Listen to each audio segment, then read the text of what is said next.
مجھے بتاؤ حضرت عیسیٰ کے امتی ولی اگر مردہ زندہ کرنے کھڑے ہو جائے تو وکالت کے لیے عیسیٰ کھڑے ہوتے ہیں، مولا میرا غلام ہے لاج رکھنا، میرا غلام ہے لاج رکھنا۔ وہ اولاد عیسیٰ نہیں تھے، ان کے لیے حضرت عیسیٰ سفارشی بن کر کے کھڑے ہیں، لیکن جب غوث اعظم مردہ زندہ کرنے کے لیے آتے ہوں گے تو وہاں عیسیٰ سفارشی نہیں، وہاں تو جان عیسیٰ محمد الرسول اللہ کہتے ہوں گے میرا غلام بھی ہے، میرا چہیتا بیٹا بھی ہے۔ جب یہ کہہ دے کم بإذن اللہ تو مردہ زندہ ہو جانا چاہیے۔ سبحان اللہ، بلکہ میں ولی کا ذکر کرنے لگا ہوں، مشہور سورت ہے، شاید ہی کوئی مسلمان کا بچہ اس سورت سے نا واقف ہوگا، سورہ یاسین، جسے قرآن کا دل کہا جاتا ہے، جسے قرآن کا قلب کہا جاتا ہے۔ اللہ اکبر، یہ وہ مبارک سورت ہے، فرمایا گیا جب کوئی دنیا سے جانے والا ہو اس کے سرہانے بیٹھ کر سورہ یاسین کی تلاوت کی جائے، سورہ یاسین کی تلاوت سے موت آسان ہو جاتی ہے۔ سورہ یاسین وہ سورت ہے اگر کوئی رات کو پڑھ لے اور اسی رات اس کا انتقال ہو جائے اللہ اسے شہادت کا مرتبہ عطا فرماتا ہے۔ سورہ یاسین وہ سورت ہے جب اس کی تلاوت کی جائے بھوک کی حالت میں اللہ بھوک کو مٹا دیتا ہے۔ اس سورہ مبارکہ کی بڑی برکتیں ہیں، جس نیت سے یہ سورت پڑھی جاتی ہے اللہ تبارک و تعالی مراد کو پورا کرتا ہے۔ لیکن کوئی جانے تو صحیح یہ سورہ مبارکہ کا مضمون کیا ہے، اس کے مضامین کیا ہے؟ جو قرآن کا دل ہے، اللہ اکبر، جو قرآن کا قلب ہے، اللہ کی کتاب کا جسے دل کہا جاتا ہے، اس میں اللہ نے بیان کیا کیا ہے؟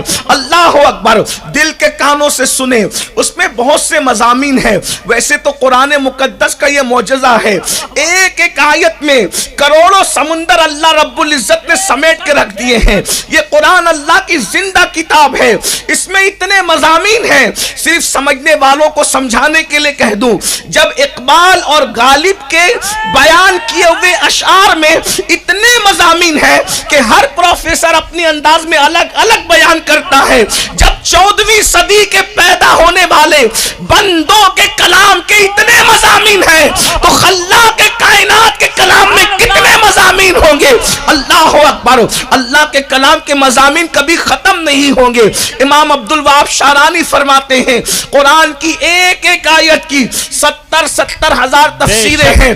اگر وقت ابھی رہا تو میں آپ کے سامنے وہ بھی آپ کے سامنے پیش کروں گا، آپ کو اندازہ ہوگا کہ کیا ہے۔ بہرحال سورہ یاسین جو مردوں کے قریب بلکہ جو دنیا سے جانے والوں کے قریب پڑھی جاتی ہے اور موت آسان ہو جاتی ہے، اس میں ایک واقعہ بیان کیا گیا ہے۔ واقعہ یہ ہے جب حضرت سیدنا عیسیٰ علیہ السلام کو آسمانوں پر اٹھا لیا گیا تو لوگوں کے اندر بے الحاد پیدا ہوا، بے دینی پیدا ہوئی، اور شیطان نے اپنے پیروں کو پسارنا شروع کیا اور ایک فتنہ دلوں کے اندر جنم لینے لگا کہ مرنے کے بعد زندہ نہیں ہوگا، کوئی مردے کو نہیں اٹھایا جا سکے گا۔ اللہ اکبر، کفر نے ہمیشہ مرنے کے بعد اٹھنے کا انکار کیا ہے، اسی لیے اسلام کی قرآن مقدس کی 70% آیتیں مرنے کے بعد اٹھنے پر بحث کرتی ہے۔ آسان سی بات ہے، جس نے پہلی مرتبہ پیدا کیا ہے اسے دوسری مرتبہ پیدا کرنے میں کیا دقت ہے؟ جو ماں کے پیٹ سے انسان کو زندہ نکال سکتا ہے کیا وہ قبر کے پیٹ سے نہیں نکال سکتا؟ اللہ رب العزت ارشاد فرماتا ہے کیف تکفرون باللہ کیف تکفرون باللہ، کہ تم اللہ رب العزت کا انکار کیوں کرتے ہو؟ اللہ پاک ارشاد فرماتا ہے کیوں؟ اللہ پاک ارشاد فرماتا ہے کنتم امواتا، تم سب مردہ تھے، ہم پہلے زندہ نہیں تھے، پہلے مردہ تھے۔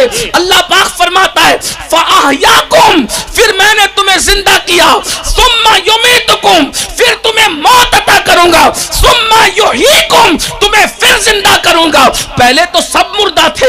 جانتے ہیں آپ ایک ناپاک قطرے کے اندر انسان مردہ نہیں تھا تو کیا تھا؟ زندہ کس نے کیا؟ جو پہلی بار زندہ کر سکتا ہے کیا وہ دوسری بار زندہ نہیں کر سکتا؟ تو یاد رکھیں مرنے کے بعد اٹھنے کا عقیدہ انسان کو جو ہے گناہوں سے بچا لیتا ہے، برائیوں سے بچا لیتا ہے، عیاشیوں سے بچا لیتا ہے، آوارگی سے بچا لیتا ہے۔ آپ جانتے ہیں آج دنیا عیاش اس لیے ہو رہی ہے، آج دنیا آوارہ اس لیے ہو رہی ہے، آج دنیا بدبختی کی طرف اس لیے جا رہی ہے کہ مرنے کے بعد اٹھنے کا عقیدہ کمزور ہو چکا ہے۔ اور آج وہ عیاذ ذہن لوگ مردوں کو زندہ کرنے کا انکار اس لیے کرتے ہیں تاکہ لوگوں کا عقیدہ کمزور ہو جائے۔ اور ہم اہل سنت کو اللہ مردہ زندہ کرے گا سمجھانا مشکل نہیں ہے۔ جب یقین ہو جائے گا کہ عبد القادر مردہ زندہ کر سکتا ہے، عبد القادر مردہ زندہ کر سکتا ہے،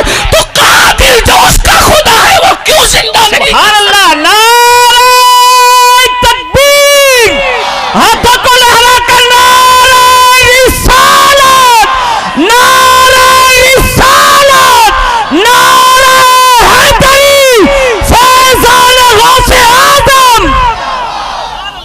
یہ جو انٹرنیٹ پر بیٹھے ہوئے نابالغ محققین غوث پاک کے مردہ زندہ کرنے کا انکار کرتے ہیں، یہ عیسائی اور یہودیوں کے ایجنٹ ہیں تاکہ اللہ کی قدرت سے تمہارے عقیدے کو کمزور کر سکیں۔ لیکن اس طریقے کے نابالغ محققین کی تحریک دم توڑ چکی ہے، دم توڑ دے گی، لیکن اہل سنت کا عقیدہ کبھی کمزور نہیں ہو سکتا۔ بے شک، اور یاد رکھنا ولیوں کو جو مانے گا اس کا فائدہ ہے، ولیوں کا کوئی فائدہ نہیں ہے۔ وہ تو اللہ کے اولیاء ہیں، وہ تو اللہ کے دوست ہیں، ان کا تو یہاں بھی معاملہ نرالا ہے اور وہاں بھی معاملہ نرالا ہوگا۔ وہ تو نور کے منبروں پر بیٹھے ہوں گے، ان کی شانیں نرالی ہوگی، ان سے رشتہ جوڑ لو، اللہ اکبر، یہاں بھی کامیابی وہاں بھی کامیابی۔ میں یہ بات عرض کر دوں، مرنے کے بعد اٹھنے کا عقیدہ جتنا کمزور ہوگا انسان اتنا بگڑے گا۔ آج قوم مسلم کے اندر شراب کیوں عام ہے؟ کیونکہ مرنے کے بعد اٹھنے کا عقیدہ کمزور ہوا ہے۔ اللہ اکبر۔ اگر مرنے کے بعد اٹھنے کا عقیدہ مضبوط ہوگا تو انہیں پتا ہوگا کہ شرابی جب اپنی قبر سے اٹھے گا یا تو سور کی شکل لے کر اٹھے گا یا تو بندر کی شکل لے کر اٹھے گا۔ جب اس کو یہ یقین ہو جائے گا کہ میں اگر نشہ کروں گا تو سور اور بندر کی شکل لے کر کے اٹھوں گا۔ لوگ چگل خوری کیوں کرتے ہیں؟ اللہ کے رسول علیہ السلام کی باتوں پر عقیدہ کمزور ہو گیا۔ اللہ کے رسول علیہ السلام فرماتے ہیں چگل خور جب اپنی قبر سے اٹھے گا تو کتے کی شکل میں اٹھے گا۔ اللہ اکبر۔ لوگ گھمنڈ کیوں کرتے ہیں؟ لوگ گھمنڈ اس لیے کرتے ہیں کہ ان کو حضور کی بات پر وہ یقین نہیں جو ہونا چاہیے، بلکہ لوگوں کو پتہ بھی نہیں ہوگا۔ حدیث پاک میں آیا ہے کہ جو لوگ گھمنڈ کرتے ہیں قیامت کے دن وہ درندوں کی شکل میں اٹھیں گے، درندے جیسے ہوتے ہیں، درندوں کی شکل میں اٹھیں گے۔ اللہ اکبر۔ جو دھوکہ دیتے ہیں وہ لومڑی کی شکل میں اٹھیں گے۔ اسی طریقے سے جو زنا کرتے ہیں وہ سور کی شکل میں اٹھیں گے، خنزیر کی شکل میں اٹھیں گے۔ یہ باتیں پتہ ہو جائے تو کون کیا کرے گا؟ لوگ صحابہ کیوں ڈرتے تھے، اولیاء کیوں لرزتے تھے؟ ان کو مرنے کے بعد اٹھنے پر یقین تھا۔ اور کیسا یقین تھا؟ اپنی ماں کا بیٹا ہونے پر جتنا یقین تھا اس سے زیادہ ان کو اللہ رسول کی باتوں پر یقین تھا۔ مرنے کے بعد اٹھائے جاؤ گے۔ ابو جہل ایک مرتبہ قبرستان کی ہڈی اٹھا کر کے لایا اور کہتا ہے محمد کہتے کہ اس میں جان پیدا ہوگی، بولو اس کو اللہ زندہ کر سکتا ہے؟ اس طریقے سے لوگوں کو کہتا تھا۔ لیکن قرآن کی 70% آیتیں، 6000 سے زائد آیتوں میں سے 70% آیتیں کو آخرت پر بحث کرتی ہے اور مردے زندے ہونے کی بات کرتی ہے۔ بلکہ ہم لوگ جب کسی مردے کو مٹی دیتے ہیں اس وقت بھی زندہ ہونے کا تذکرہ ہم دعا کے طور پر آیتیں پڑھتے ہیں، منہا خلقناکم، اسی مٹی سے تمہیں پیدا کیا گیا، وفیہا نعیدکم، اسی میں ملا دیا جائے گا، ومنہا نخرجکم تارۃ اخری، پھر اسی مٹی سے تمہیں اٹھایا جائے گا، اٹھایا جائے گا تو پھر اٹھایا جائے گا۔ بہرحال میں عرض یہ کر رہا تھا، مرنے کے بعد زندہ ہونے کا عقیدہ لوگوں کے درمیان مشکوک ہو گیا کہ کوئی کیسے زندہ ہو سکتا ہے مرنے کے بعد۔ یہ شیطان کا سب سے بڑا ہتھیار ہے۔ جب آدمی مرنے کے بعد زندہ ہونے کے عقیدے سے ہاتھ دھو لے پھر وہ فرعون بن جاتا ہے، نمرود بن جاتا ہے۔ ہاں یہ بات یاد رکھنا۔ اور اس وقت حضرت عیسیٰ علیہ السلام تو چونکہ آسمان پر اٹھا لیے گئے، حضرت عیسیٰ علیہ السلام آسمان کی طرف اٹھا لیے گئے تو لوگوں کا عقیدہ کمزور کر دیا شیطان نے، مرنے کے بعد کوئی اٹھے گا کہ نہیں اٹھے گا۔ عیسیٰ علیہ السلام نے اپنے ایک حواری کو، غلام کو، مبلغ کو ارشاد فرمایا خواب میں، تم جاؤ صادق، ان کا نام صادق تھا، صادق تم جاؤ اور جا کر کے آپ انطاکیہ کی سرزمین پر یہ جو گندا عقیدہ پھیلا ہوا ہے جی اس کی اصلاح کرو. حضرت صادق جی نبی آسمانوں پر ہے، چوتھے آسمان، اور نبی کو خبر ہے کہ انطاکیہ میں گندگی پھیلی ہے. غور کریں نا، چوتھے آسمان دور ہے یا گنبد خضرا دور ہے؟ توجہ تو فرمائے نا. اور نبی کو فکر کتنی ہے چوتھے آسمان پر بھی کہ لوگ گمراہ ہو رہے ہیں، تم جاؤ اور ان کو سدھارو. صادق گئے، اور جانے کے بعد مختصر کروں اور اصل عنوان کی طرف آنا ہے. صادق گئے اور وہاں کوشش کی تو پکڑا گئے. بادشاہ جو تھا، بادشاہ ہوتا ہے. ابھی کی بات نہیں کر رہا ہوں، عیسیٰ علیہ السلام کے دور کی بات کر رہا ہوں. جو بادشاہ بن جاتا ہے وہ بہت زیادہ اپنے آپ کو مغرور سمجھتا ہے، گھمنڈی، میرے جیسا کوئی نہیں، میں جس کو چاہوں مار ڈالوں، جس کو چاہوں جیل میں ڈال دوں، جس پہ جو چاہوں کروں. لیکن ان کو پتہ ہونا چاہیے کہ پہلے والوں کا انجام کیا ہوا ہے. آپ بھی اگر گھر کے بادشاہ بنے تو آپ کو گھمنڈی نہیں ہونا چاہیے، آپ کو بھی تکبر نہیں کرنا چاہیے. یاد رکھنا سب کی چوٹیاں قدرت کے ہاتھ میں ہیں. ہاں اچھی طرح یاد رکھنا. بہرحال ہوا کیا، صادق پکڑا گئے کہ صادق کو کہا ہم تمہاری تقریر نہیں ہونے دیں گے، تمہاری گفتگو نہیں ہونے دیں گے. بہرحال صادق پکڑا گئے تو دوسرے ساتھی جو ان کے تھے ان کو اشارہ ہوا. حضرت عیسیٰ علیہ السلام نے کہا وہ پکڑا گیا، تو جا کر سدھار. ان کا نام صدوق تھا. صدوق گئے، وہ بھی پکڑا گئے، دونوں پکڑا گئے. اب حضرت عیسیٰ علیہ السلام نے اشارہ کیا، میں یہ ابن عباس سے لے کر جو ہے وہ صاحب ضیاء القرآن تک اور صاحب خزائن العرفان تک سب کا نچوڑ اپنے الفاظ کے جامع میں پیش کر رہا ہوں. جو جی چاہے تفسیر اٹھا کر کے آپ دیکھ لیں، آپ کو الفاظ الگ ملیں گے لیکن مفہوم مکمل یہی ملے گا جو میں آپ کے سامنے پیش کر رہا ہوں. تو پھر اس کے بعد تیسرے مبلغ کو کہا شمون تم جاؤ اور تم ان دونوں کو بھی چھڑا لاؤ اور ان کو ہدایت کے راستے بھی دکھاؤ. شمون جو تھے وہ حکمت والے آدمی، وہ بھی حکمت والے تھے لیکن وہ گئے اور جا کر کے کچھ دیر میں پکڑا گئے. شمون گئے، انہوں نے تبلیغ نہیں کی. یاد رکھنا تبلیغ کے لیے حکمت بہت ضروری ہے. ادعو الی سبیل ربک بالحکمہ والموعظۃ الحسنہ وجادلہم باللتی ہی احسن. قرآن کہتا ہے لوگوں کو اللہ کی طرف حکمت کے ساتھ بلاؤ، اچھی گفتگو کے ساتھ بلاؤ، اور اگر کبھی لڑنا بھی پڑے تو وجادلہم باللتی ہی احسن. جھگڑا بھی کرو تو جاہلوں کی طرح نہ کرو، بلکہ اگر مجادلہ بھی کرنا پڑے تو اس میں اپنے مذہب، مسلک اور اپنے علمی وقار کو سامنے رکھ کر گفتگو کریں تاکہ لڑائی جھگڑے میں بھی آپ سے کوئی گالی نہ سن سکے. یاد رکھنا جب آپ کے ہاتھ میں چائے کا کٹورا ہے، دھکا لگے گا تو کیا گرے گی؟ دھکا جب بھی لگتا ہے تو کیا گرتا ہے؟ جو ہوتا ہے وہ گرتا ہے. اندر جو ہوتا ہے غصے میں وہی باہر نکلتا ہے. جو گالیاں دیتے ہیں اندر گالیاں ہوتی ہے تو باہر گالیاں نکلتی ہیں. اللہ اکبر. لیکن اگر اندر حلم ہوگا، صبر ہوگا. ایک بات یہاں یاد آ گئی، حضرت امام حسن کو مروان نے گالی دی. مروان نے گالی دی تو امام حسن نے کہا میں گالی کے بدلے تجھے گالی نہیں دوں، کیونکہ گالی دینا میرے خاندان کی شان ہی نہیں ہے.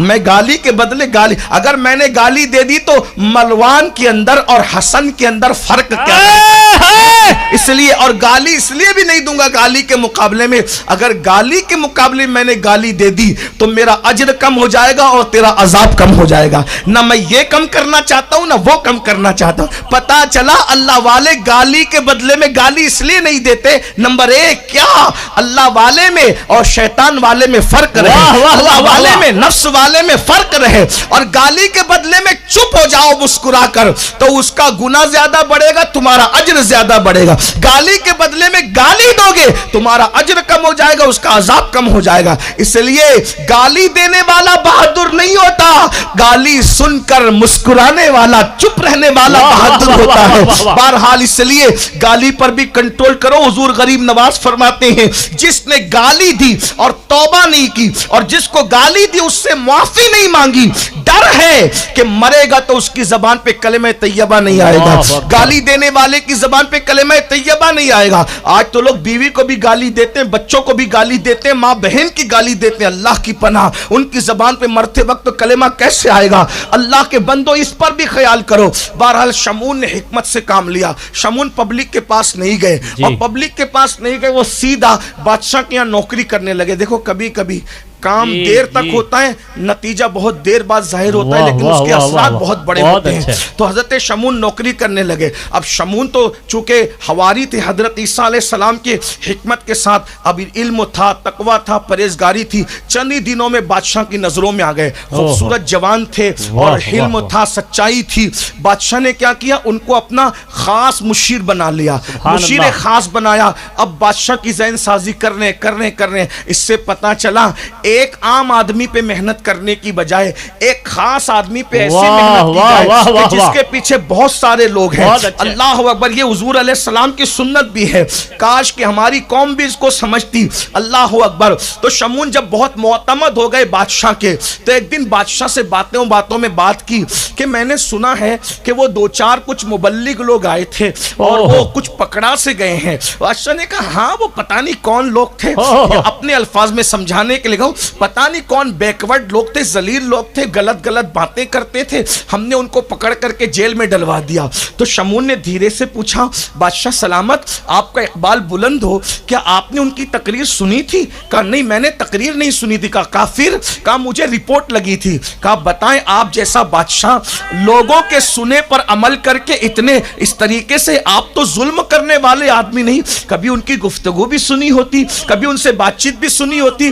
یاد رکھنا باطل پروپیگنڈا اسی طرح کرتا ہے، یہ تو بدعتی لوگ ہیں ان کی کیا سنتے ہو، یہ تو قبر پجوا لوگ ہیں ان کی کیا سنتے ہو۔ میں کہتا ہوں نادان، اگر ہم قبر پجوا لوگ ہوتے تو ہم مسجد کیوں بناتے، ہم قبروں پر اکتفا کرتے۔ لیکن اب بھی جنہیں تم قبر پجوا کہتے ہو، پوری دنیا میں 80% مساجد کس کی ہے؟ تو اسے اہل سنت و جماعت کہا جاتا ہے۔ اتنا لوگوں نے قبضہ کیا، پھر بھی ہماری ابھی بھی پوری دنیا میں 80% سے زیادہ مسجدیں ہیں۔ اور الحمدللہ اگر ہندوستان دیکھا جائے تو دلی کی جامع مسجد سے لے کر اونا کی جامع مسجد تک جس فاؤنڈر کو تلاش کرو گے وہ یا رسول اللہ کہنے والا ہی نظر آئے۔ سبحان اللہ سبحان اللہ۔ یہ بات یاد رکھیے گا، لوگ بعد میں آئے ہیں، آپ بہت پہلے سے ہیں۔ الحمدللہ، اللہ کا شکر ہے، اللہ اکبر۔ تو کہا کہ آپ جیسا بادشاہ یوں ہی کسی کی بات سن کر کے کسی کو جیل میں ڈال دے، بات سمجھ میں نہیں آتی۔ ایک کام کرتے ہیں، ذرا ان کی سنتے تو ہے وہ کہتے کیا، اگر غلط کہیں گے تو سزا دی جائے گی، اگر صحیح کہتے ہیں آپ سنیں تو صحیح۔ اور اس کے بعد کہا لاؤ ان کو، کیونکہ بادشاہ کے اتنے معتمد ہو چکے تھے، اتنے مقرب ہو چکے تھے۔ شمون سورہ یاسین بیان کرنا، توجہ نہیں ہٹنا چاہیے، سچی حکایات ابھی نہیں پڑھ رہا میں، سورہ یاسین بیان کر رہا ہوں، اس کی تفسیر پیش کر رہا ہوں، توجہ فرمایا۔ اللہ اکبر۔ حضرت شمون نے جب کہا کہ سن تو لیں، اب معتبر ہو چکے تھے تو بلائے گئے، جیل سے نکالے گئے، تو صادق اور صدوق پہچان گئے، شمون آ گئے اور یہ بہت ذہین آدمی ہے۔ اللہ اکبر۔ کہا کیا باتیں کرتے ہو تم، غلط باتیں کرتے ہو، لوگوں میں فتنہ پیدا کرتے ہو، انتشار پیدا کرتے ہو۔ تو دونوں نے بڑی سادگی سے کہا کہ اے بادشاہ کے مصاحب، ہم اس طرح غلط بات کرنے، ہم تو بس یہ کہہ رہے ہیں ہم عیسیٰ علیہ السلام کے نمائندے ہیں۔ لوگ کہتے ہیں کہ مرنے کے بعد کوئی زندہ نہیں ہوگا اور کوئی زندہ نہیں کیا جائے گا، بس ہم یہ کہنے کے لیے آئے کہ مرنے کے بعد لوگ زندہ ہوں گے، جس نے پہلی مرتبہ زندگی دی وہ دوسری مرتبہ اس کے لیے مشکل کیا ہے۔ تو کہا اس کا کوئی، اس سے پہلے کہ بادشاہ کچھ کہتا، شمون نے کہا اس کا کوئی ثبوت تمہارے پاس ہے؟ کہا ہاں بالکل ہے کہ مردہ زندہ ہوگا۔ کہا کیسے زندہ ہوگا، بتا سکتے ہو؟ کہا بالکل بتا سکتے ہیں۔ کیسے؟ کہا مردہ لے آؤ، قرآن کی تفسیر پڑھ رہا ہوں۔ شمون کے کہنے پر صادق اور صدوق نے کہا نعرہ تکبیر، نعرہ تکبیر، نعرہ رسالت، حضور سید سرکار محبوب الرحمان باپو۔ صادق اور صدوق نے کہا شمون سے بادشاہ کے سامنے کہ مردہ زندہ ہوگا، مردہ لے آؤ، اگر مردہ لے آتے ہو تو ہم زندہ کر کے بتا دیتے ہیں۔ وہ کہا اب شمون کو دیکھو، شمون حضرت شمعون نے کہا اللہ اکبر، ارے ہمارا جو باورچی خانے کا انچارج ہے نا سپاہیوں کے، اس کا بیٹا ابھی کچھ دیر پہلے انتقال ہوا، بہت رو رہا تھا، مجھے ترس آ رہا تھا، تو جب یہ زندہ کر سکتے ہیں تو وہی مردہ بھی موجود ہے، اویلیبل ہے، مردہ لے، مردہ آ گیا، مردہ آیا تو کہا دیکھو آ گیا مردہ، اب زندہ کر کے بتاؤ۔ تو مردہ زندہ تو اللہ ہی کرتا ہے. بے شک بات یاد رکھنا. جی ہم کبھی یہ عقیدہ نہیں رکھتے کہ اللہ نہ چاہے اور کوئی چاہ کر زندہ کر لے, کبھی نہیں بھائی. مردہ زندہ کرنا تو دور کی بات, اگر اللہ نہ چاہے تو کوئی پتا نہیں ہلا سکتا. یہ ہمارا عقیدہ توحید ہے. اللہ نہ چاہے تو کوئی پتا نہیں ہلا سکتا. ہمارا یہ عقیدہ ہے کہ اللہ چاہتا ہے تو ہی ہوتا ہے. اس کو اتنا سمجھ لو. پھر اللہ ہی نے چاہ مردہ زندہ ہوا تو پھر اس کو کرامت کیوں کہتے ہیں؟ میں ایک دو جملے میں آپ کو سمجھاؤں. دیکھو بارش برستے دیکھی جی, کتنوں نے دیکھی؟ سب نے دیکھا. سر پہ سے جاری ہو تو کوئی بات نہیں, دیکھو کچھ لوگوں نے نہیں دیکھی ہے. ماشاء بھائی اللہ. دیکھی ہو تو بتا دو نا کہ کوئی راز کی بات ہے کیا ہے؟ بولو بھائی کتنوں نے دیکھی بارش برستے؟ سب جان. بارش میں کیا برستا ہے؟ بولو بھائی, کوئی ایسا کہتا ہے کہ یہ بارش نہیں ہے؟ کوئی کہتا ہے؟ نہیں. بارش میں کیا برستا ہے؟ پانی. لیکن کوئی پانی کہتا ہے اس کو؟ نہیں. کیا کہتے ہیں؟ بارش. پڑھے لکھے لوگ یہ کہتے ہیں بارش ہو رہی ہے, پانی جی. ہو رہا ہے نہیں کہتے. جی, کیا جی, کہتے جی. ہیں؟ واہ, کیا واہ, کہتے واہ. ہیں؟ کیا کہتے ہیں بھائی؟ کیا کہتے ہیں؟ بارش ہو رہی ہے تو اس میں ہوتا کیا ہے؟ کیا ہوتا ہے؟ کمبل برستے ہیں. کبیر داس نے کہا تھا, کبیر داس کی الٹی بانی, بھیگے کمبل برسے کمبل بھیگے پانی. اس نے کبیر داس نے کہا تھا, لیکن آپ کبیر نہیں ہو نہ کبیر داس ہو. بہرحال لیکن تو پانی برستا ہے, لیکن کوئی کہتا نہیں کہ پانی کوئی نہیں کہ پانی ہو رہا ہے نہیں کہتے. کیا کہتے ہیں؟ بارش ہو رہی. لیکن اس میں ہوتا کیا ہے؟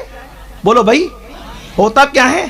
تھوڑا مشکل سبجیکٹ آج آ گیا ہے اور عنوان دیا گیا ہے تو میں بھی لے آیا ہوں, لیکن اگر آپ ساتھ دیں گے اور سمجھ میں آئے گا تو سمجھ جائیں گے. اللہ رسول کی مدد ہوگی تو بھی سمجھ جائیں گے. بولو بارش میں کیا برستا ہے؟ بولو کیا برستا ہے؟ پانی. اب وہی پانی جو ہے ایک جھیل میں جمع ہو جائے تو اس کو, اسی پانی کو, بارش کا پانی ایک جگہ جمع ہو جائے تو اس کو کیا کہتے ہیں؟ بولو بھائی کیا کہتے ہیں؟ جھیل کہتے ہیں, تالاب کہتے ہیں. ایسے نا جھیل تالاب کہتے ہیں. کوئی اس کو کہتا ہے پانی. کیا کہتے ہیں؟ جھیل. اور نام بدلا لیکن ہے کیا؟ اصل کیا ہے؟ پانی. اب وہی پانی کنویں میں چلا گیا تو لوگ اس کو کیا کہتے ہیں؟ بولو بھائی کیا کہتے ہیں؟ کنواں. اگر وہی دریا میں چلا گیا تو کیا کہتے ہیں؟ دریا. اور وہی سمندر میں چلا گیا تو کیا کہتے ہیں؟ سمندر. دیکھو ایک ہی چیز ہے پانی, لیکن جیسے اس کی شکل بدل رہی ہے, نام بدل رہا ہے, حقیقت ایک ہی ہے. کبھی ایسا ہوا کہ پانی نہ رہا اور بارش ہوئی؟ کبھی ایسا ہوا؟ نہیں. بولو بھائی پانی لازم ہے, شکلیں بدلی تو نام بدلا. ایسا کبھی نہیں ہوا کہ پانی نہیں ہے اور بارش ہے. ایسا کبھی نہیں ہوا کہ پانی نہیں ہے اور تالاب ہے.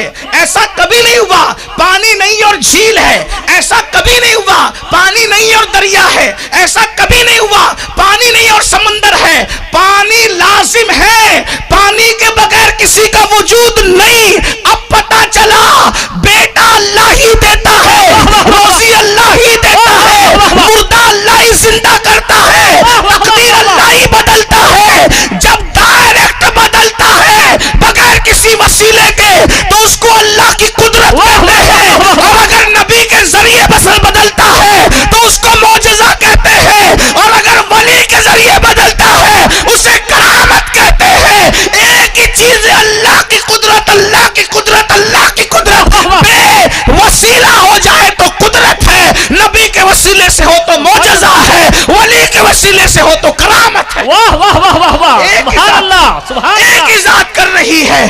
چاند کے ٹکڑے اللہ نے کیے ہیں, اللہ کی مرضی کے بغیر نہیں ہو سکتے تھے, لیکن نبی کی انگلی آ گئی تو معجزہ مصطفیٰ ہو گیا, ہے نا. کنکریوں کو کلمہ پڑھنے کا شعور اللہ نے دیا ہے, نبی واسطہ بن گئے تو معجزہ ہو گیا. اگر وہ ڈائریکٹ پڑھ لیتی تو خدا کی قدرت تھی. بات سمجھ میں آئی؟ ہاں, لیکن آپ کو سمجھ میں آ گئی, ملا کب سمجھے گا؟ واہ واہ واہ واہ, حق. بات سمجھ میں آئی کہ نہیں آئی؟ حق ہے. تو سب جگہ اللہ کی قدرت ہے, لیکن نام شکلیں بدلی تو نام بدل گیا. جیسے ہر جگہ پانی اصل ہے, جی ہر جگہ پانی اصل ہے, لیکن شکلیں بدلی تو نام بدلنے پہ کوئی فتویٰ لگاتا ہے یہ تو پانی تھا, یہ بارش کیسے نام پڑ گیا؟ بھئی یہ تو بارش نام پڑے گئی نا، کیونکہ وہ برس رہی ہے تو بارش ہے، جم گئی ہے تو تالاب ہے، بہ گئی ہے تو ندی ہے، موجیں مارنے لگی ہے تو سمندر ہے، لیکن ہے تو پانی ہی پانی، پانی کا وجود ہے، بس پانی پانی ہے بلا تمثیل۔ اللہ اللہ ہے، اللہ اللہ ہے، اللہ اللہ ہے، انہو ہو، وہ وہی ہے۔ جب وہ کوئی کام کرتا ہے تو کبھی کسی کو وسیلہ بناتا ہے، کبھی کسی کو وسیلہ بناتا ہے، کبھی کسی کو وسیلہ بناتا ہے۔ یہ وسیلے کا عنوان الگ ہے، لیکن بات کیا کر رہا تھا؟ شمعون نے کہا تم کہتے ہو مردہ زندہ ہو سکتا ہے، کر کے بتاؤ مردہ آ گیا۔ اگر نہیں کر سکو گے تو تمہیں بہت کڑی سزا، اب تک تو قید تھے، اب تمہیں کڑی سزا، تم مردہ زندہ نہیں کرو گے تو اب تمہیں مردہ کر دیا جائے۔ ان دونوں نے ہاتھ اٹھائے، اللہ سے کہا اللہ زندہ کرتے ہیں، اور انہوں نے ادھر اللہ سے کہا ادھر مردے سے کہا کم باذن اللہ زندہ ہو جائے۔ مردہ اٹھ کے کھڑا ہو گیا۔ اب توجہ کرنا، اب گوسپا کی طرف چلنا، اب بغداد مولا کی طرف رخ کرنا ہے، ہمارا رخ بغداد شریف کی طرف ہوگا انشاءاللہ۔ توجہ، ہاتھ اٹھائیں، زندہ کر دی اور کہا کم باذن اللہ، اللہ کے حکم سے زندہ ہو جا۔ ولی کبھی ہاتھ اٹھاتا ہے کبھی نہیں اٹھاتا، اس لیے کہ اس کے دل کی کیفیت خدا جانتا، علیم بذات الصدور ہے، لیکن جو ہوتا ہے اللہ کی مرضی سے ہوتا ہے۔ کہا کم باذن اللہ، کھڑا ہو گیا، کھڑا ہوا تو جب لوگوں نے دیکھا بادشاہ یہ تو مردہ زندہ ہو گیا، اور کہا جب یہ لوگ مردہ زندہ کر سکتے ہیں تو اللہ نہیں کر سکتا، اللہ نہیں کر سکتا۔